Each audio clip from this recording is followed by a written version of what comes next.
Remember, Harvest Thanksgiving will take place in the Clogher Valley this weekend, Saturday at 7:30, Sunday 11:30 and 7. Harvest is always a special time here in the Clogher Valley. Church will be decorated, ladies will be busy on Saturday morning. Come along and enjoy all of that.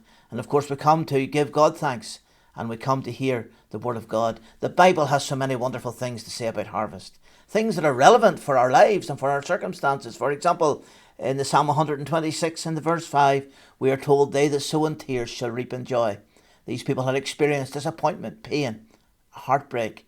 Perhaps you are in that situation. Yet God said their tears were as seeds. And after the sowing of the seeds, which were their tears, there would be joy, a harvest of joy. Happiness was just around the corner. God would work all things out in their own particular circumstances. So it is for us. That's why faith is so important. And there are other relevant harvest lessons too. So come along, enjoy this time, share with us. Saturday 7:30, Sunday 11:30 and 7, and there will be supper and fellowship after the meeting on Sunday night as well. Thank you.